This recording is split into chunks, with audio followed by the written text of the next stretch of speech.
Hi, everyone, and welcome back to your weekly installment of the Top 10. These are the hottest selling cards on the reserve list this week from November 16th to the 23rd of 2024. This week's installment does have a lot of tasty reserve list cards that players are looking for, so let's not keep you in suspense. Let's get the party started.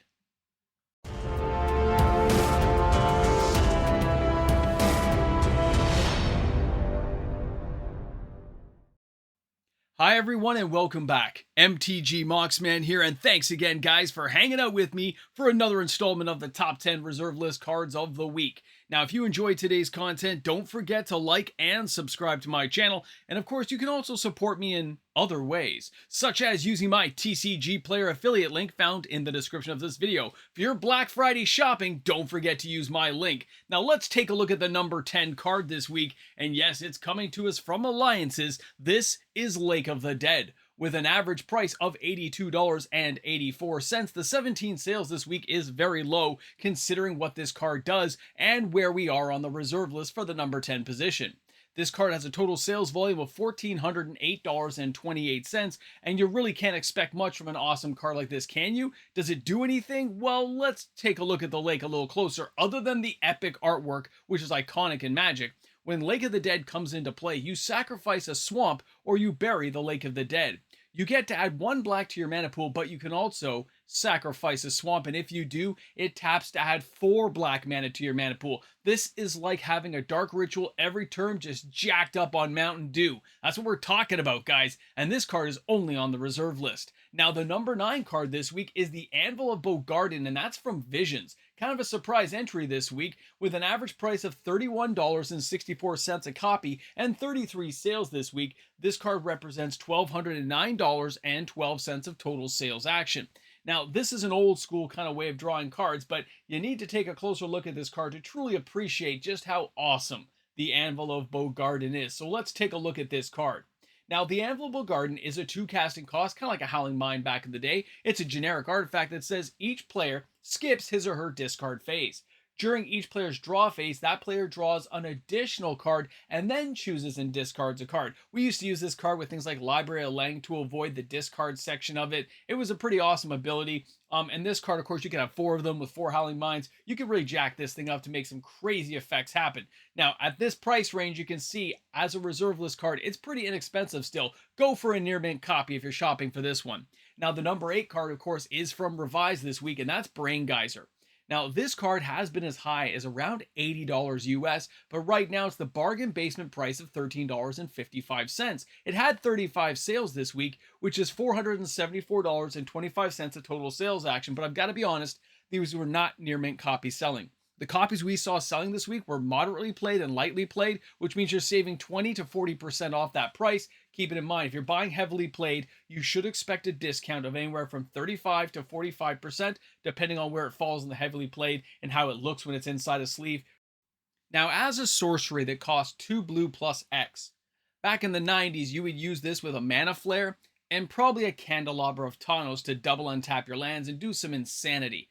Nowadays, though, this is mainly used in Commander old school decks, and it still has a lot of versatility, especially mid to late game. Never underestimate this card, and at a bargain basement price, guys. Now let's go ahead and take a look at our next card, which comes to us from Weatherlight. This is Abeyance. Now, this was on the list last week, and it manages to hang in again this week because it's under 10 bucks, and a lot of players do have an interest in cards like this. At the number 7 slot with 35 sales, that's only $315 if they're all near mint. And I've got to be honest, yes, that's what they're selling. Most of these are near mint sales because people can afford it. It's a very inexpensive card. And yes, it's been a lot higher than that, reaching prices that are around the $50 mark. But what do we get? Because this, as an instant, is kind of spicy. For 1 white, 1 other at instant speed until end of turn, target player cannot play instants, interrupts, sorceries, or abilities requiring an activation cost. And then you draw a card. So people would do this like right at the beginning of a turn to mess people up so they can't interfere with what you're doing, and you draw a card. It's very nice, okay? And the fact it's under $10, you can see how this would be a very versatile card, and of course people do use it in multiple ways. I've never underestimated this card. I love it. I love it to this day. Should it be a $20, $30 card? Probably not. There's a lot of stock out there, but let's keep it around the $10 mark. Now, Fork from Revised comes into our next position, And this one here is one of the ones that is a showstopper because this has been 150 bucks. So what are we getting when we look at this card now? Well, it's $31 and it had 37 sales. That's $1,147 of total sales action for this 2 red casting cost interrupt, which nowadays it's an instant. Okay, guys, in case you're confused with interrupts and instants, it's crazy to think we used to have an extra kind of phase thing in there, but no, it's just an instant nowadays. So let's take a look at the fork here. The artwork, of course, by Amy Weber. We know I love Amy Weber, great artist. I love my Time Walk. So this card, of course, will copy anyone's sorcery or instant spell. Now, treat the fork as an exact copy, except it's still red, and then you get to choose new targets. You can see how this is going to work, and you know you want to abuse this card. For less than 31 bucks, and you get a heavily played copy for like $18, $19, yeah, it's a good buy. Now, let's go ahead and take a look at our next card. Now, the next one, it's coming to us again from Homelands. This is Didgeridoo. There's still a lot of speculation on this card. It comes in at $15.99, and it had 38 sales this week, but that's only $607.62. Now, with a card like this, people are really thinking, and I'm with them on this, I'm on the same boat and I'm taking the same ride, that if we get more Minotaurs later on or over time, eventually this card becomes very powerful. We've seen multiple ways in which it can be used. I have seen it used a couple times in a 60 card format where it was pretty deadly with the new Minotaurs out there. So don't underestimate this guy in the long term. And if it becomes a $150 card, you'll kick yourself. So you might as well just buy it for the 16, 17 bucks, get a heavily played or a moderately played copy for like 8, 9 bucks and just call it a day. Either way, it is worth getting and not worrying about later than skipping it. As a Black Friday card, I would definitely look for this one. Now for our next card, let's go ahead and take a look at Seeds of Innocence. I did mention this in one of my videos this week as a card to watch because we know how high it's been in multiple ways. And with the Eater of All, you got to pay attention. 40 sales this week, which is a total sales action of $445.60. It's averaging $11.14 for near mint, but a lot of copies lightly played are $5, $6 still on TCG Player. Go shopping, use my link, and pick the card up. Now, why I'm saying this, for a 2 green, 1 other, and it's a sorcery that says bury all artifacts. Each artifact's controller gains life equal to the artifact's casting cost, but with the Eater of All from Bloomburrow, and the idea we might get more cards like this going down the road that do mass effects that turn things into artifacts, having something like this just to shatter the battlefield is a crazy concept and idea. And because you're going to see this card spike again sooner rather than later, later rather than sooner, who knows? But it's going to happen. So spend the $5, buy it, be happy. All right, now our number 3 card this week is coming in with the Tolarian Serpent from Weatherlight. Most people consider this a junk card. Now, as a low price tag of $1.30 to get a copy, 44 sales is only $57.20. It's very easy to manipulate this market and make it do things, but what does this card have going for it that players may want to consider at some point when they're building, and maybe not just for Pauper?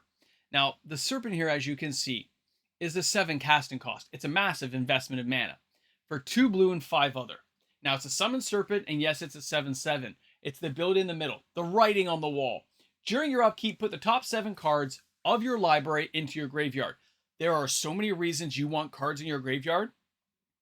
This can actually stack you up. You use this card to get cards into your graveyard. You use other cards to make sure you're putting the right ones in there.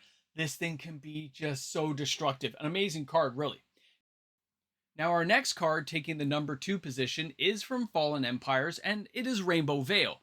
This card has an average price of $6.83 US, and it had 49 sales this week, which is $334.67. So what are we getting for our money from this low-end set that most people ignore? Well, the Rainbow Vale does something that a lot of cards can't do for you with minimal drawback. The Rainbow Vale can tap for any color mana, but it does say control of the Rainbow Vale passes to opponent at the end of turn. But in Commander, there may be reasons why you want to pass this card to somebody else. You may find a way to destroy this card and bring it back, or you may have a way of recycling this card countless times over.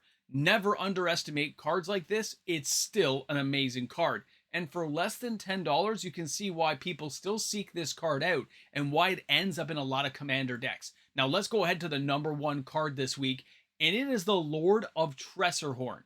This is from Alliances, and it gained a lot of value. It gained about 25 to 30% this week. Now, this card comes in at an average price of $4.36, and that gives it the total sales of $701.96. but that's still 161 copies that moved from alliances. So what does the Lord do for us? Well, for one red, one black, one blue, and one other, this summon legend, who is a 10-4, he's a big boy of comedy, and he regenerates. Old school mechanics. Now, when Lord of Tresserhorn comes into play, you pay 2 life and you sacrifice 2 creatures, and target opponent draws 2 cards. Effects that prevent or redirect this loss of life cannot be used to counter this loss of life, but guess what?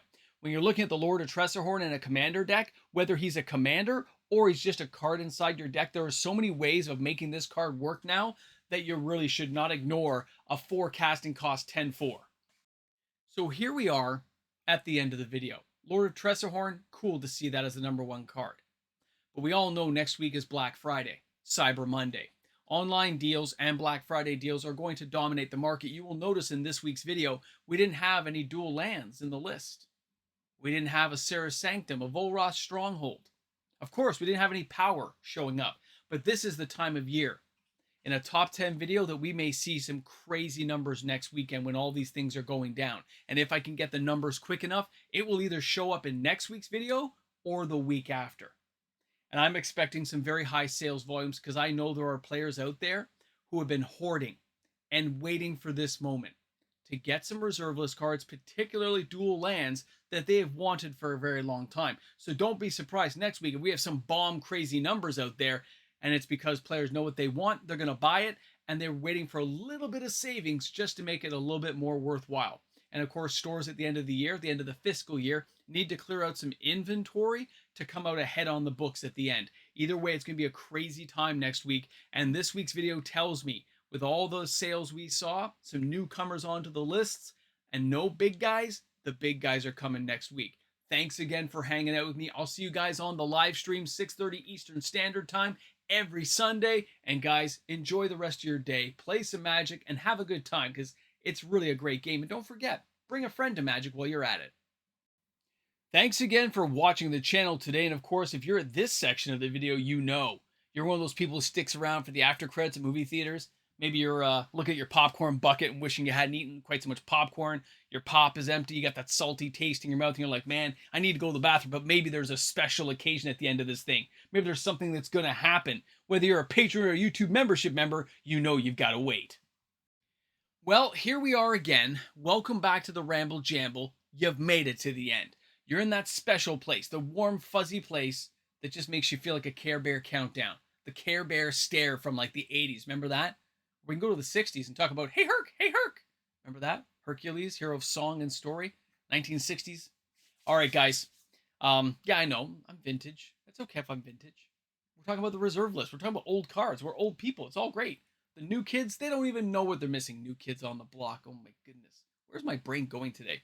We're going to see some crazy sales next week. I know there's players who have been saving up for this. I know they're looking forward to it. So let's wait and see just how crazy it gets. Because I think people are just waiting for it. Dual lands for sure. Guys, thanks a lot for hanging out. I'll see you guys soon. Ramble. Jamble.